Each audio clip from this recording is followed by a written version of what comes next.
Okay, so you may say I'm a glutton for punishment. So before we get into machining the runners, doing the pieces on the fourth axis, I couldn't bring myself to drill the bolt pattern and the holes again in the new plate, which we've took off over here. I've had a change of plan, a change of heart. What I'm going to do is, obviously we clocked it up on this plate in the machine, everywhere less than 0.1, and I'm really happy with it. I wasn't sure how we're going to locate it again on the machine, but I'm going to worry about that later, because obviously I need to know I can take it off and put it on and get some alignment done. So what I was curious to see is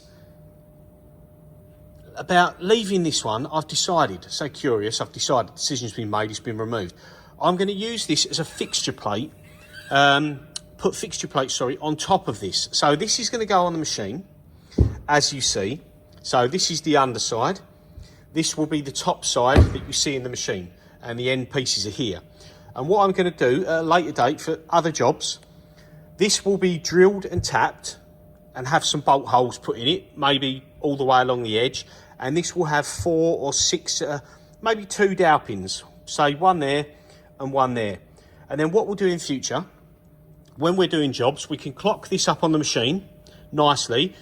And every job we do, like these runners, for example, or I might be doing a different job where I need to bolt it down on the fourth, I won't use material this thick because this is 1 1/4 inch. I'll use 1/2 inch or 5/16, and I will drill clearance holes and counterbore holes, and I'll drill the 2 dowel pin holes, and I'll use that as the bed, which never gets drilled, hopefully, unless there's a specific job, but it doesn't get drilled. It just has a sub plate put on top of it, which is what you drill your holes in, you put your socket cap heads in, you bolt your part to, and then you bolt that to the table. So we have sacrificial plates on top of that, which will be the main plate. Now, obviously I've took that plate off, and that's the one we clocked up, and that's over here. Obviously this one is shorter, but the runner bolt pattern is already done. And this one had the dowel pins in it. So I thought I'd show you quickly, because I wanted to know whether the error and the problem was having the dowel pins as a location, or whether the problem was, obviously we know this was perpendicular to that face, things weren't squared up, this was too high. So I've bolted the original plate back on. Now, it's quite nice and sturdy, to be fair. We've got it bolted down. This has got dowel pins in it. There's 2 dowel pins in it, and I wanted to see what we're like. So I've actually got the indicator on the underside of the part here. Put ourselves on 0, and we're going to go, what? We're going to go the other way. Wobbly camera time while I jog the hand wheel.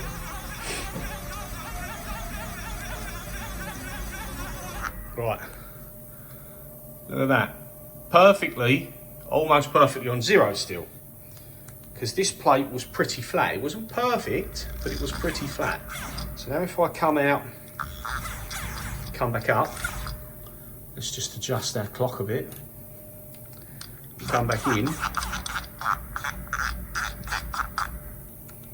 That's coincidentally gone back to, I want a bit more of an angle there, sorry. Should have got the tripod out for this one, but I didn't bother. So let's just go back to 0 there.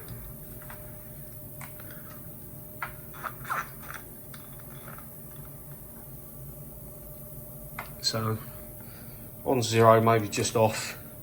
And again, we'll hand jog it to the other end. It's got slower, so it's not as joggy for your camera.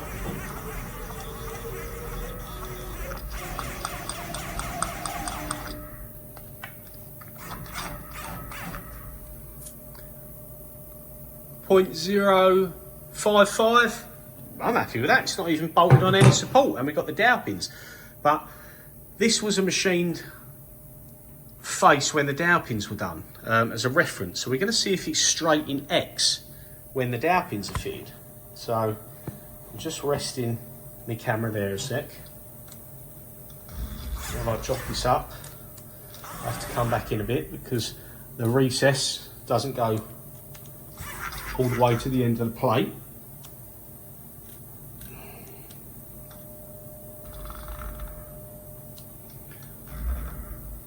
Let's come back in again to 0 and see how far we're off by using dowel pins. Because I never changed the thickness of these end plates, so I'm curious. Alright, we're not quite on 0. Let's just leave it at that, save me jogging any more around. So we're 0.01 under.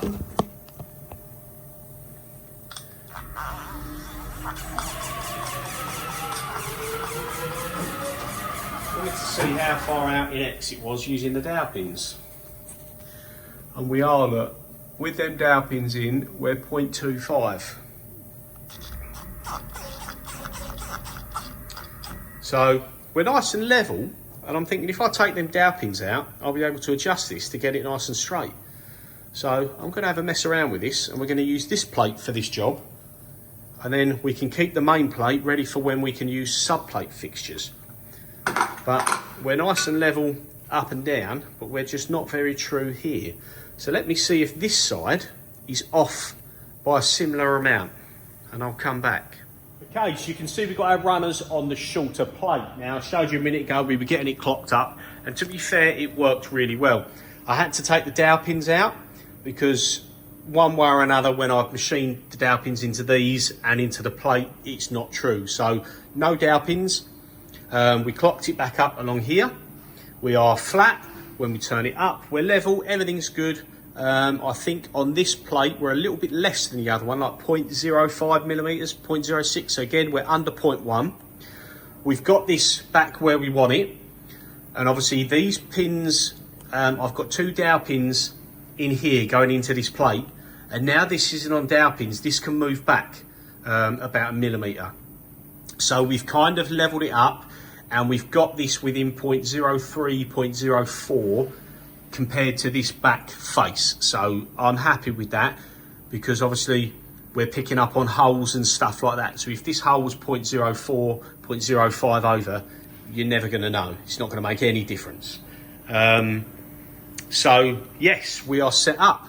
We've got our X0 set on this finished face of the part here.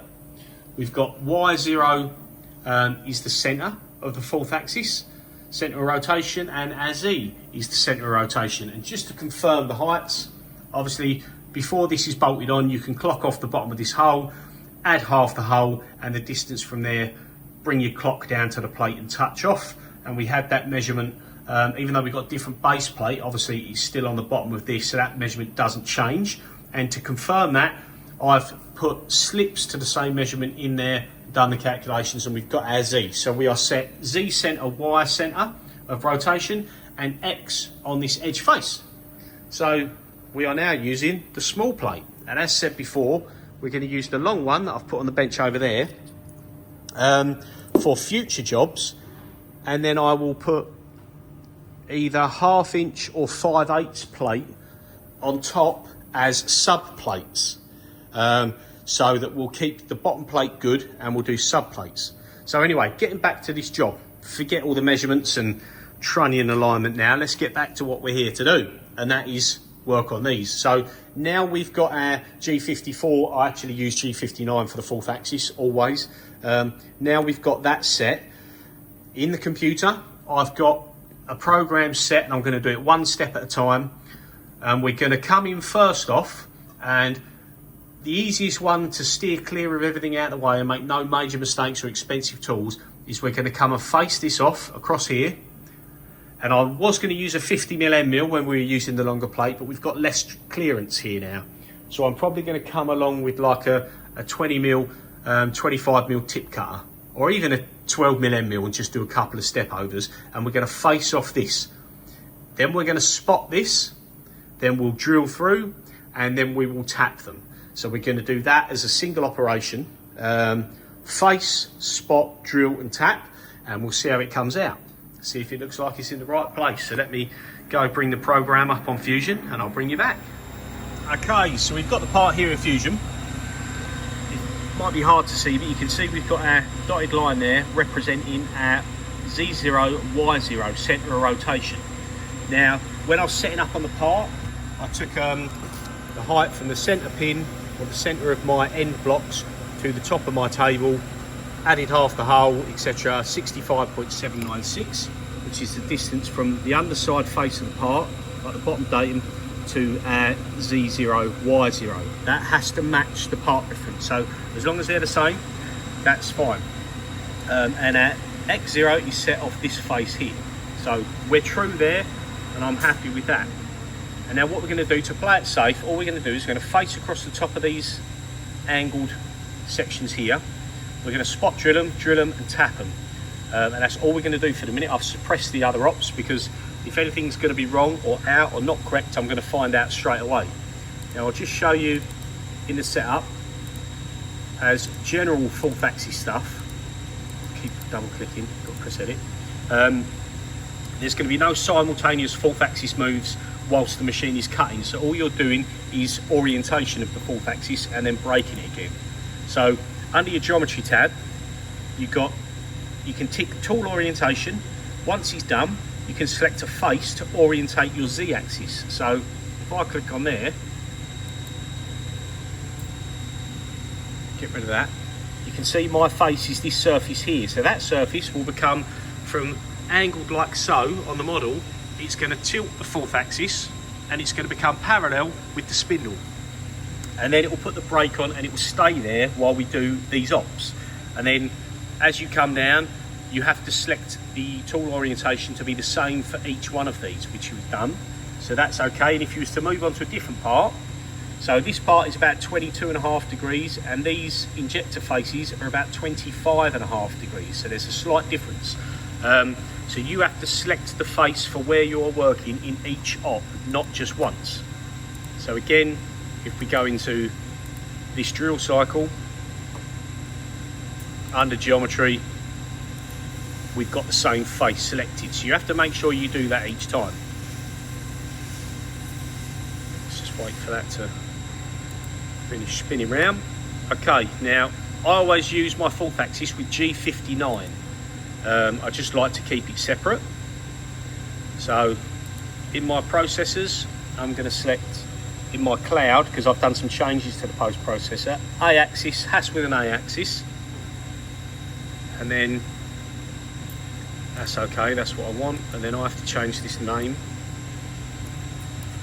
to vf3, and then overwrite, and then I'll see up here I've got my 4 tools, which is spot drill, 16mm, 5mm drill and an M6 tap. And then you'll see it do its safety start stuff, and then tool 3, and then you'll see it goes M11, which is release the brake to the fourth axis, rotate, so it's going to tilt backwards, hold 22.75 degrees, and then it's going to put the brake on again, and then it's going to start doing what it needs to do. So that's looking good. So let's just put the file onto our USB here.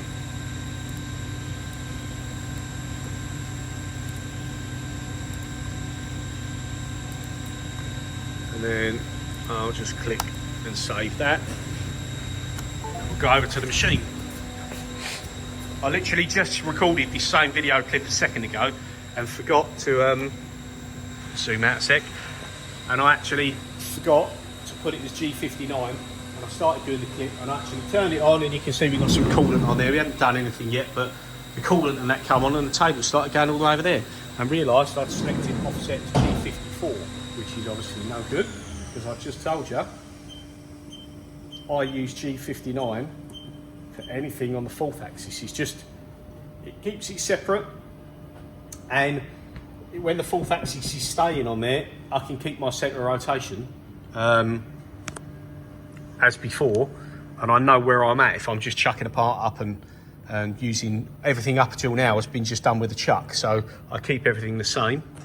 So there we go, op7 trunnion, and you'll see in here that was just a test number, so we can get rid of that, and we can see G59. This is what we're using. This is when we were having a little setup and doing some other bits, but G59, we set our X, that's our Y, which is centre of rotation and of the fourth axis, and that is our Z, which is centre of rotation with the fourth axis, and that is the offset of the A axis to get the platter dead level, because my home position, it's up on an angle slightly, which is ever so annoying, but I don't think you can change that without getting into the machine and going on the switches. Right, so we've got optional stop, 5% rapids. And let's see her go. I'm going to turn the coolant off quickly as I can.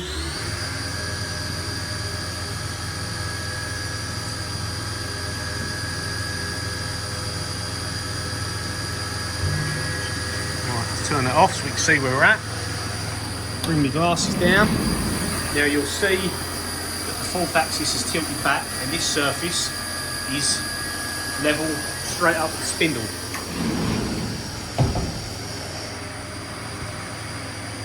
So a little bit quicker.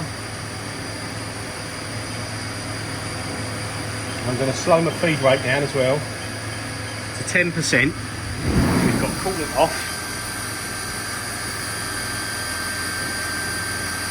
I want to see,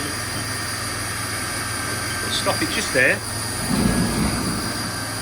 but to be safe I'm going to stop spinning around. I'm looking at how much we're going to take off. Now it looks like a fair bit, but until I take it off I'm not actually going to know, am I? Stock to leave on there, because obviously you can see we roughed it down.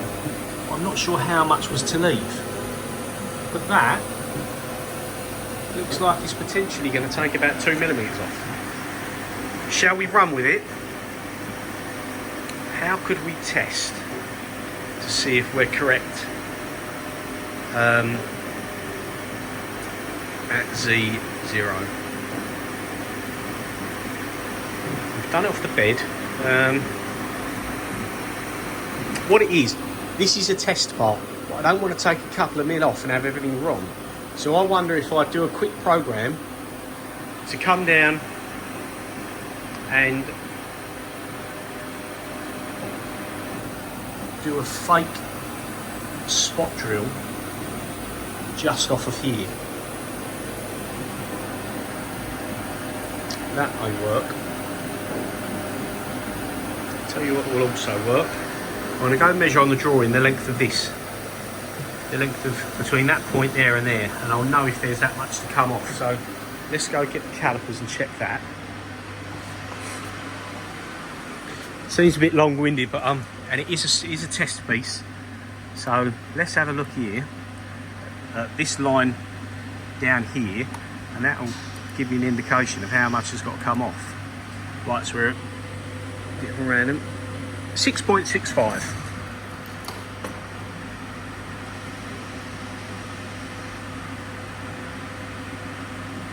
Right, let's just lock that in, 6.65. Let's measure one of the end ones. And you can see we do actually have quite a lot to come off. So I'm thinking, I can't really get the calipers in there. I'm thinking that's probably right. So sorry for boring you to death with that bit, but I'm kind of trying to play it safe. So let's start the spindle, 100% feed rate, coolant on, let's cut. Exciting stuff.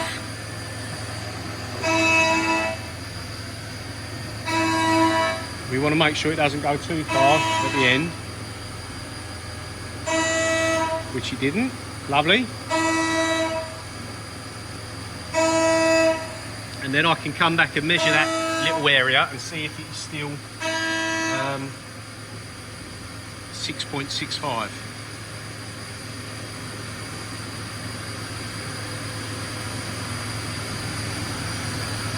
I probably should have chosen another emerald, to be fair, because it's a little bit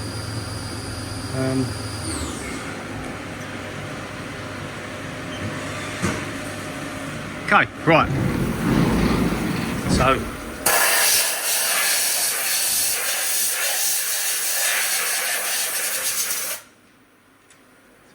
here. So it's finished off the surface.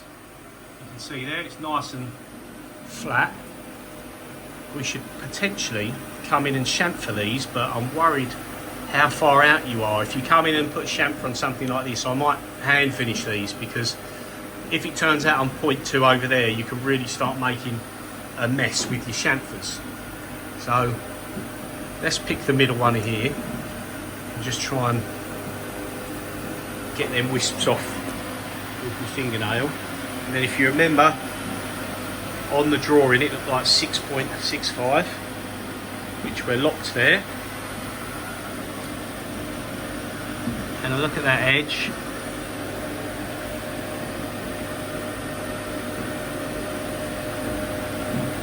I don't know how clear that is, but that's good enough. That is good enough for me. I'm quite happy. Now let's do our spot drilling. Let's do our spot drills and see if we look central to where we want to be. Now, where we are there, looks sort of central. Let's roll with it. We'll soon see if we're a mile out, because these need to line up, because these will match a hole in the rest for the inlet plenum.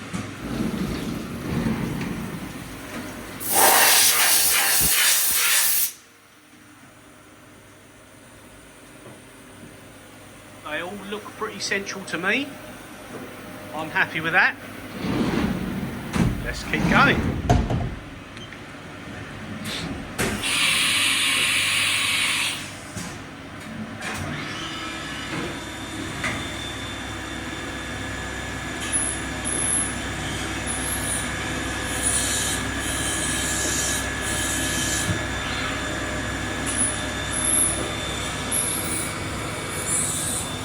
So I don't think this side of it's going to be too much of an issue now. Obviously when I come lower down and I do the injector faces, I'm going to have to check full clearances because we've got a lot longer reach. Now, I will either order some long series drills, or my landlord next door, he's got various ones, just a case of whether he's got the right size for me that I'm going to need. But a long series drill is not going to be the biggest cost. What I have done, all good, we're going to move on to tapping now.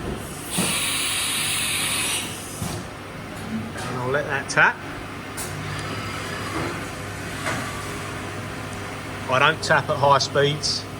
This is an old machine and I go nice and steady. And I've got the, it's rigid tapping on the machine, but I still have the holder that gives you a little bit of in-out adjustment. Anyway, going back, to finish these internal bores, I bought a new tool this morning.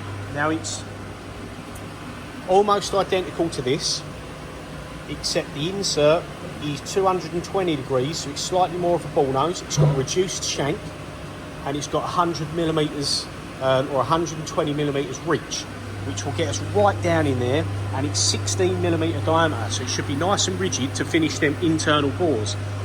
The only thing I'm not sure of is whether it's going to be stationary fourth axis work or whether I'm going to need to have it as simultaneous fourth axis. On that side of it, I'm not too sure. If it's simultaneous and I need to use one of the other tool paths, I made a bit of a mistake. That last week I started a 7-day trial of Fusion 360 multi-axis, and what with getting the trunnion aligned, which I thought I was about to start work, I spent the whole last week messing around with that, and now my 7-day trial has run out. So now if I want to have a practice or want to use the multi-axis, I've got to jump in and buy a month for, I think it's £155 plus VAT.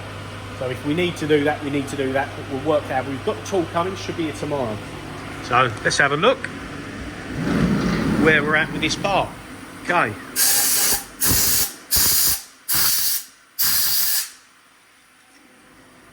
So you can see we've drilled and tapped. You can see what I say about the burrs there, where it's faced it off. And to be fair, that end mill has seen better days. When I get round to the proper ones, there's a few tools like the 16mm end mills, some of the drills and bits and pieces that I'll be replacing because they're a little bit worn out. But for the minute, for this, it's fine. But it will, hopefully, with a nice sharp end mill, it will stop us getting all these burrs. But we are making headway. The table's working, the fourth axis is set up. They all look relatively central to me. Everything is looking good. So next one I'm going to program on this top side, this piece here should actually be relieved back at an angle. It's not much. That's why this actually programmed the chamfer on here before the angle's taken off. That's why it looks like I've gouged the part. I haven't. I just tried to chamfer it before part of this was machined off. So the rotor is going to tilt forwards, clockwise, whichever way you want to call it. So it's going to tilt clockwise. I'll probably put a smaller, better end mill in. We'll just take a slither off that, and then we'll go back to our tool here. We'll go back using this tool, which is what we made that undercut with, and we rotate the table. I can't remember, it's literally like 1 or 2 degrees, if that, and it opens up an angle on the inside of here. So I'm going to program that now, and when it's ready, I'll bring you back. Okay, so those last tool paths were successful. I know they're pretty basic, and we're going to move on to the next bits. If I just enlarge this, this is what I meant about earlier. I've got to put this angle on this face. I've got to finish the flat on there, and I'm going to just go over and redo the angle on this surface. So again, these are just basic. We've got a contour to run along here and 2 facing ops, and the tool orientation for this contour, which cuts that angle there, is level with the underside here. Obviously the top face is the same. This one, when you face it off, is model top because it's parallel with this. And then when we come in and we cut this angle here with the T-slot cutter, we again use this bottom face here. So they're relatively straightforward operations.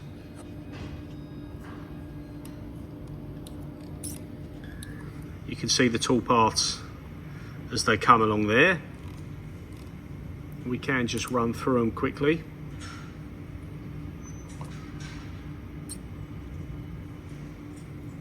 So I'll just zoom in so you see the start of them. So you see it makes the first face, top ones, and then the undercuts. So we faced off this contour first at an angle, flat top, that top, and then this angled relief under here, which the inlet plenum hooks into before being compressed down onto these O-rings and threads into the tapped holes we done earlier. So we are good to go. Let's go have a look at this running in the machine. So the program's already in there and we're ready to go. So a little tilt on the rotary there to give us our angle.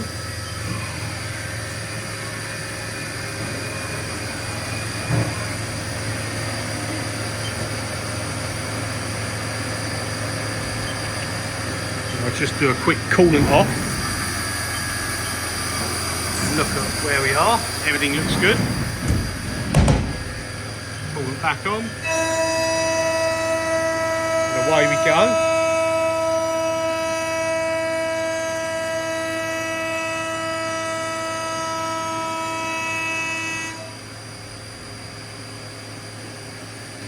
Now it's going to return to go to the next stop. Because we're on optional stop, it's not going to carry on. Now it's going to face the top. Probably not going to take too much off there.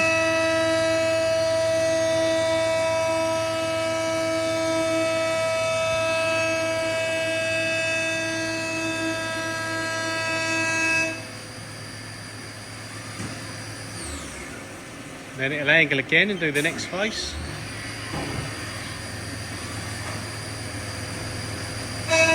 Not too much danger on any of these ones of making massive mistakes. I will stop and turn the coolant off, etc. for the next one, which is the T-slot cutter doing the relief underneath the part. So let's just have a look here.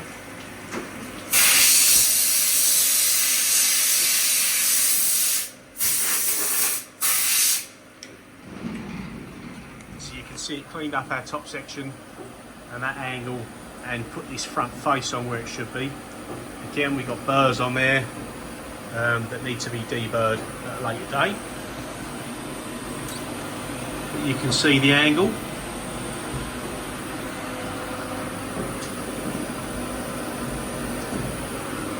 now what we'll do is I'll just shut that while we come in with the T-slot car.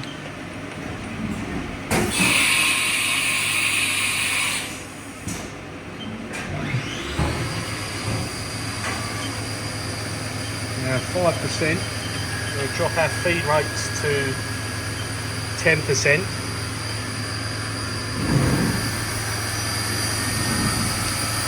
Obviously I've done quite a big extension on this one.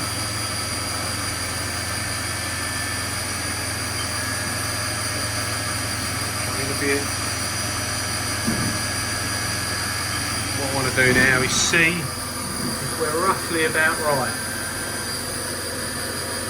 Now we do look okay. We'll see if we end up with a mismatch, but I'm going to hit go.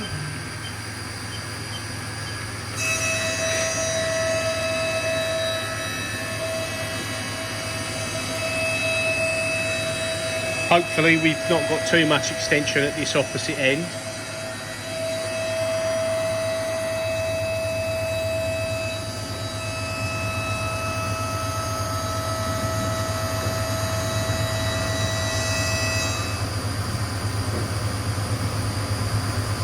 No, we're just about there. Try and get some better footage.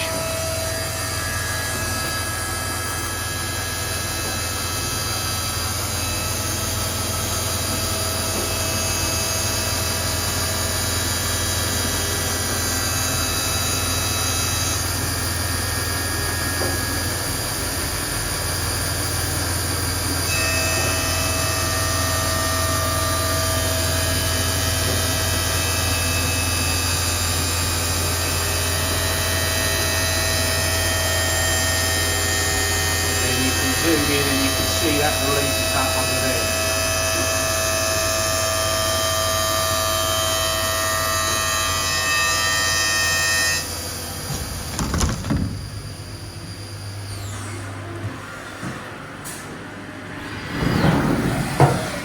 So let's have a little look, see what it looks like.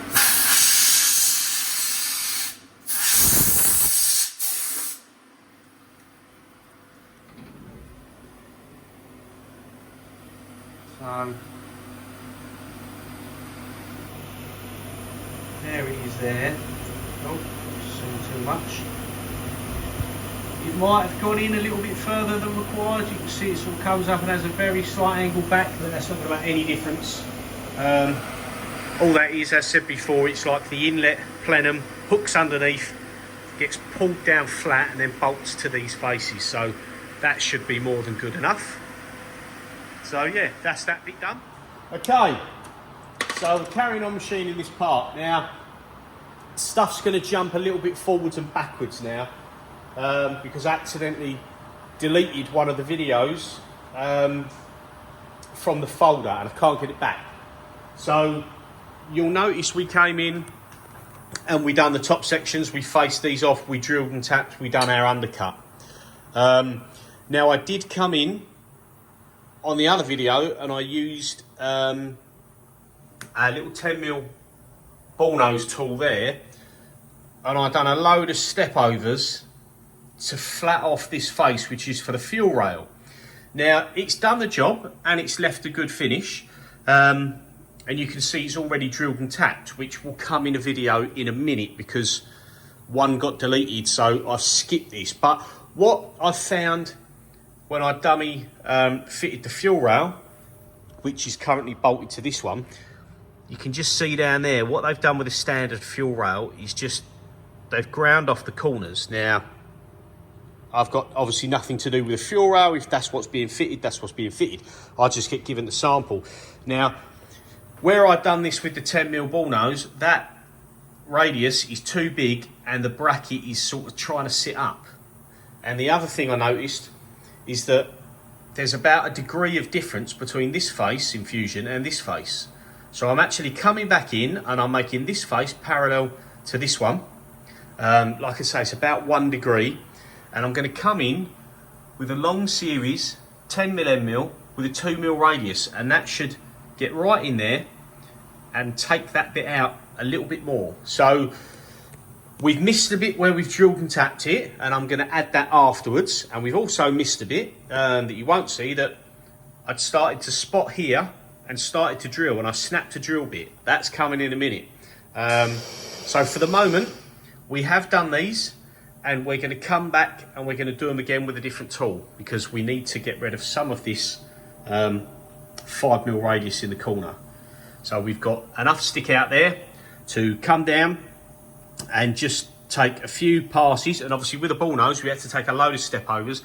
With the flat, we can step over like 3, 4, 5mm, whatever we want. So we can come across and just do the contour line across here. So let's run that now. Just put it in the USB in there. So vf3.nc.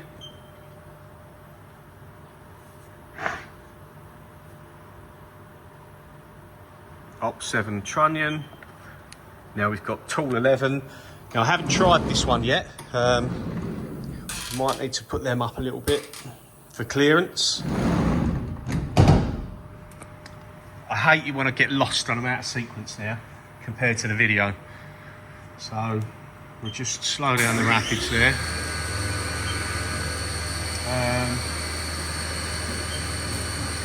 Right, it's going to rotate over because I've hand jogged this around. So it wouldn't normally rotate over like that, but I've hand jogged it, so it's out of sequence.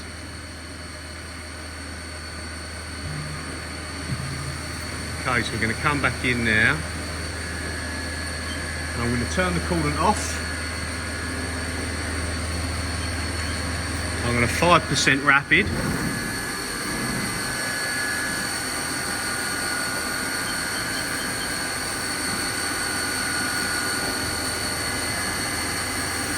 Got the feed rate slowed right down.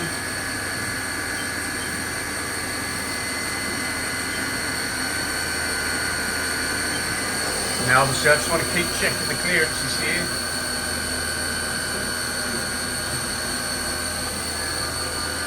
Now I'm going to move over to my jog wheel because I've got my feed hole buttons.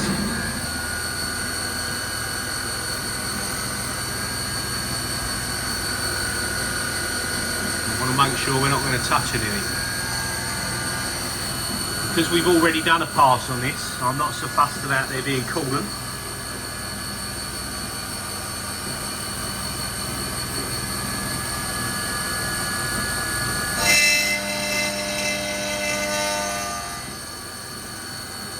So close there.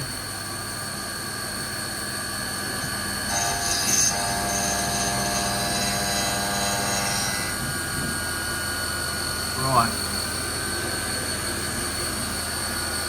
You probably can't even see it. Just going to stop the spindle for a second and just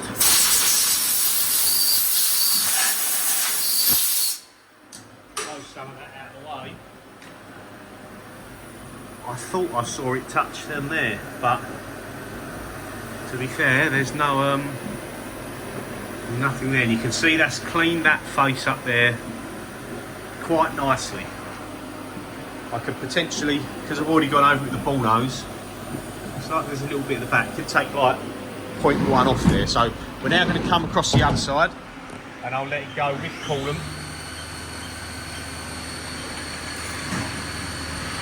We should be good. Just going to let it run. It's feeding from the top height. I just kind of play it safe.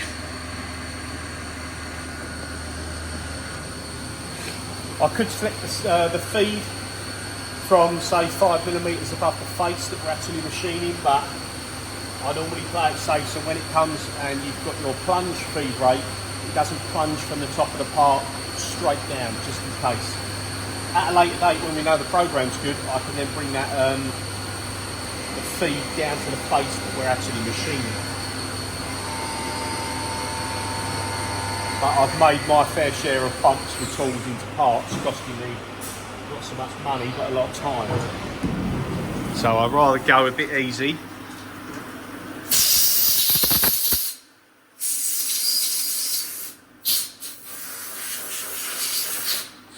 Okay.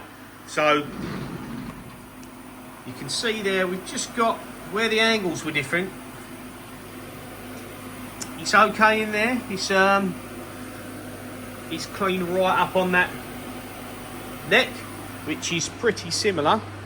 I'll have to unbolt this rail, but it's pretty similar to how it's been done on this one. I'm going to unbolt that and we'll sort of give it a dummy fit and see how it looks. Okay, so we've got the fuel rail bolted on. Everything clears. You can, if I try and, it's difficult because there's not much light in there, but you can see it clears the contour of the runner there. I might be able to show you in there.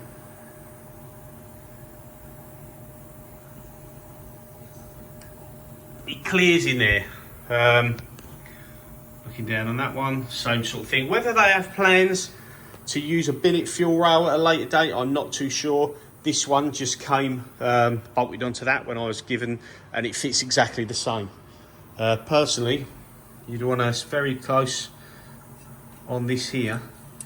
It still allows you to undo it, but it's very close on it. It's almost, if it is, or it's almost touching that cap. I suppose it's not really relevant. The inlet manifold comes down, it's all there. That's going to be okay. So these surfaces are now good. We're happy with them. And what I'll do now is I will rerun and we'll jump back a second, and I will now add on the section where we were drilling and tapping here. We've done a bit of a mismatch of tools that I had laying around. I don't have the correct length drills and bits and pieces, which is why in the video you'll see I snapped a drill. Randomly it broke the end off. It didn't damage the hole. It had a decent spot drill in there. I think it was just miles too long, and it just broke the end. It just come apart. Literally just sounded terrible as it went in, and then it broke. So maybe it just didn't like the spot drill and the hole, I'm not too sure, but I broke the tool. Luckily it was just the end off. We can regrind the tool, but I've now ordered correct length drills. Annoyingly, I was in a rush yesterday doing something else, and I ordered them today, and they're now delivery Monday. So I've got to wait to do carrying on with the drilling of these main holes here. And even though the fuel rail holes are drilled and tapped, I've ordered the correct length 5mm drill and a long series tap, because I had to put a tap in a collet holder, and it's just no good. What we want is we want this tap in the proper, wherever I've put it away now. There we go, you can see we've got two taps. We've got a short tap, M6 in a proper compression tension tap holder, which is what we done here, but that one would not reach down in here, so we had to use an extension. But I've ordered some long series M6 taps that will go in the proper holder, which is square drive, which means no slippage of the tap, and we'll get down there with one tool. So not only that, it frees up a space in the carousel for a tool. We're going to stick with a long series spot drill, or normal spot drill in a long holder, because it's just spotting. There's no dramas with that. So yeah, let me add on now the video clip of doing the holes and drilling and tapping and snapping a drill bit, might I add, and then we'll come back to where we are now, and we'll go in and we'll finish these faces. And this time round, before we try and drill these holes, because we've got the divot there from the 3D surfacing, I'm gonna counterbore these first. So I'll bring you back, or forward, shall we say, to the drilling.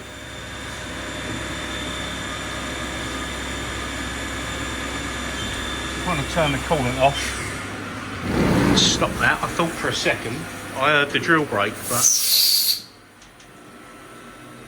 it didn't. What that probably is where I'm going through here. This is obviously all weld, so it might have hit a pocket where there was a bit porous from just building up all that weld. So it's not ideal. Sounds a bit better that side. Hopefully that causes no issues when tapping. Oh look, there you go. We've left our drill in there. I've got a feeling I may, let me just just leave that there, shall we? Luckily it full retracts before we do anything. One way to take the tools out of the machine, isn't it? That's why we need to order the long series. I'm just trying to find what I've done with my... Getting in a right old mess here. My verniers. Because if the hole is deep enough, then I will carry on. 19, 18 and a half. I like to do that again. I don't want the tap to bottom out, so let me put that drill back in and we'll come back. Okay, so apologies about that. It turns out I hadn't even done it up. I'd nipped it up, but I hadn't actually tightened it at all, so I'm surprised it made the first hole, to be fair. So we're going to go back now, drill it again.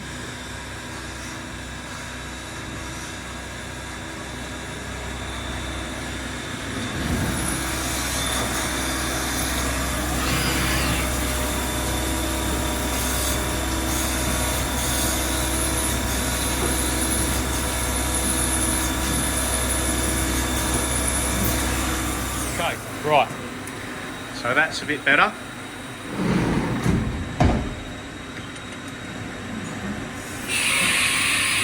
Now it's going to be the 8mm long series drill.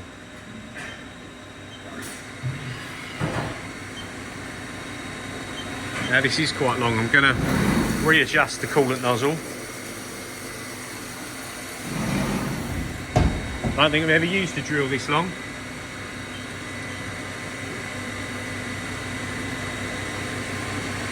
Hopefully it drills nicely.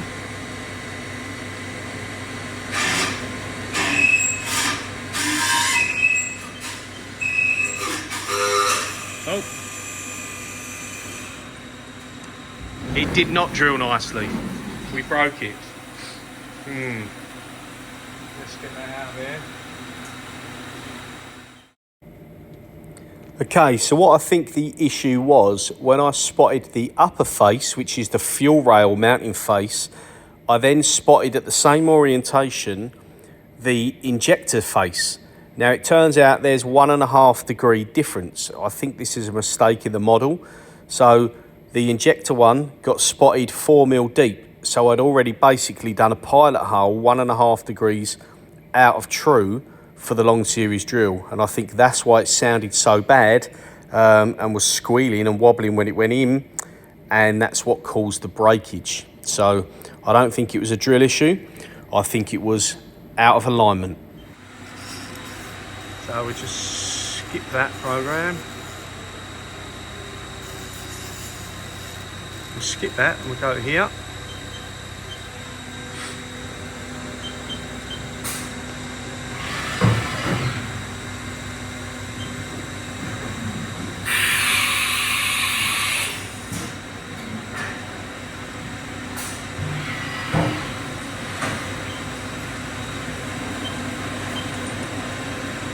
We'll have a little look. Redirect our coolant so we've got maximum coolant. It's going to be close, you know. I don't know, once I start a tapping cycle, I don't know if I can stop. Oh, it's going to be so close. Do I go for it?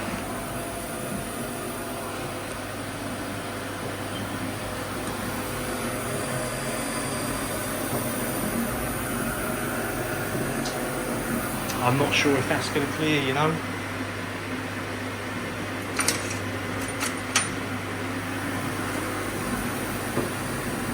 You can see that coming down there.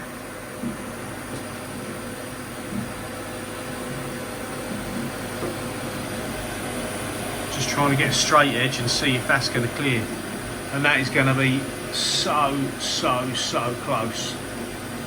But it's going to clear.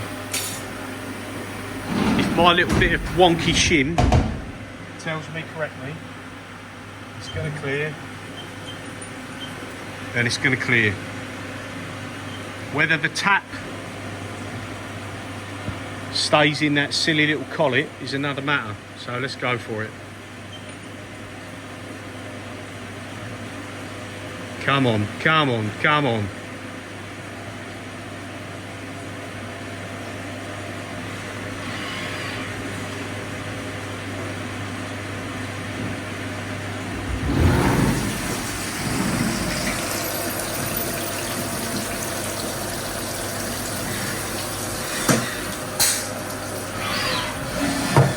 Okay, so I think, just find ourselves here.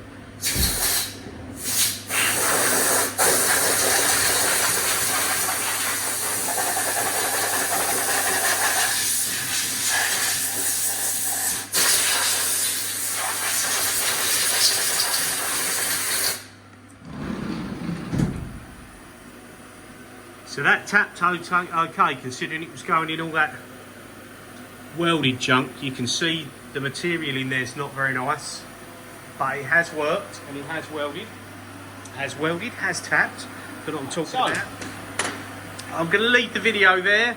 Unfortunately, you're not going to see these holes being done because we've got to get ourselves a drill. So I'll order one of them. Tomorrow's Friday, I'll order it Friday. We'll be back onto this on Monday. It's a shame we couldn't get that finished because that was almost the last op there. But in sense, when I get the correct drill and a better long series tap, I'll be good to go. Then I can use the M6 tap in the proper tapping holder where you've got square collet so there's no slip, and you've got the proper compression tension tap holder, so you're not going to be worried so much about breakage. So I'll order the proper series drill, and then we need to come in there with a little 6mm end mill in a long series holder, which will probably be something like this one that I've previously turned down. So this is a hydraulic for a 12mm, and I'll probably turn down a hydraulic, or we might even be okay with this one for a 6mm, but we might be able to turn this down a bit. Not too sure yet, but that's what I'm going to do.